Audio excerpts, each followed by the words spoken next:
How's it going, everyone? In today's video, I'm going to be comparing the Blackmagic 6K full frame, their newest cinema camera, with their older Blackmagic 6K G2, the Super 35mm version. Now, every single time I make one of these Blackmagic comparison videos, I get a lot of flack because I mention things that I dislike about their new releases, and that certainly is going to be the case this time as well. So I'd just like to start off by saying that, first of all, I do like Blackmagic as a company, I like the products that they put out, and I like the way they innovate in the space. But it's not enough for me to love everything that they do. So with that out of the way, let's get to comparing these two cameras. So let's start by talking about some of the positives of this camera, the full frame itself. Now, obviously full frame sensors can be personal preference, so here let me show you some side-by-side footage of both cameras at 24mm, at 35mm, and at 50mm. Now, I know that focal length doesn't necessarily matter because if you're using a different sensor size, you'll adjust the lens to compensate. I'm showing you these clips to show you how the field of view differs, but also how the color information differs, which is not very much. They both look very good. Now, where full frame really makes a difference is, of course, in low light scenarios. Bigger sensor means more light hitting it. So here's a side-by-side comparison of both cameras set to the exact same parameters in a low light scenario. The full frame sensor does perform a little bit better, but it is by no means comparable to other camera manufacturers such as Sony. At the end of the day, these two cameras have the same dual base ISO at 400 and 3200, while the FX3 has it at 12,800. Up next, let's talk about the screen. Now, the screen is the same size, it's still a 5-inch display, but it is brighter, and personally, I would say that the colors look more vivid. Here's a side-by-side comparison of the same clip that I transferred to both cameras. Hopefully this translates to YouTube. And just for fun, here I'm setting both displays to 100% so you can see how those differ as well.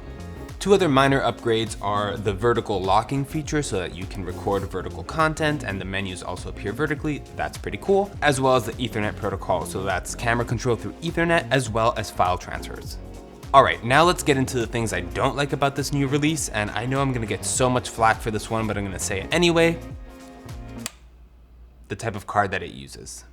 The new 6K full frame uses a CF Express Type B card. Now look, I know that it's a newer card, I know that it's faster, I get all of these things, but this is the only camera in Blackmagic's lineup that uses a CF Express Type B, and also it's the same form factor, it's sort of the same camera in so many other capacities, it has pretty much the same resolution as its predecessor.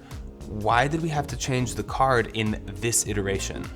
I have so many CF Express cards and I have so many SD cards, which this camera is compatible with both. All of a sudden, the new iteration, we can only use CF Express Type B. Now, before you come at me in the comments, I know that you can record to an SSD via the USB-C port. Now, I don't know if this is just my model, but I feel like it needs to be said. I have found that it's not as reliable as other versions of Blackmagic cameras.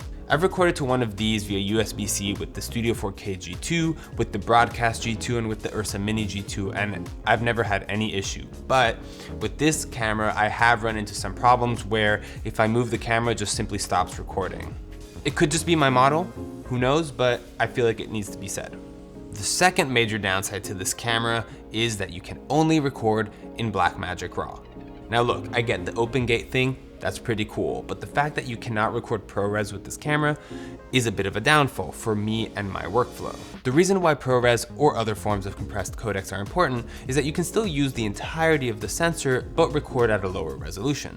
Now with this camera, you can record at lower resolutions, but you're gonna be cropping into the sensor. So if you are on the Blackmagic website, you might read that this camera records H.264, but it only records H.264 as a proxy version of a RAW file. So first of all, the quality of the H.264 is quite low. And secondly, you still have memory card limitations because you do need to record Blackmagic RAW to some capacity. So those are the two major differences between these cameras. I would have loved to see improvements to the autofocus, the screen being able to tilt out, but most importantly, the HDMI port, which is still limited to 1080p out.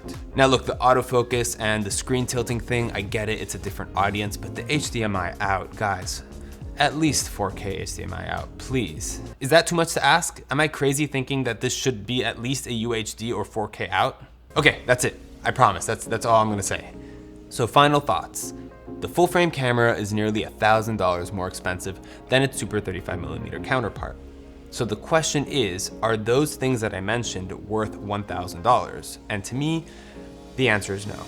So what do you think? With the new full frame camera, you get full frame, open gate, Ethernet protocols, a brighter screen, and vertical capabilities, as well as the benefit of the CF Express Type B, I guess. Let me know your thoughts in the comment section down below. Now, if you made it all the way to the end of this video, a like and subscribe would mean the world to me. Thank you so much, and if you do subscribe, I'll catch you in the next one. Bye.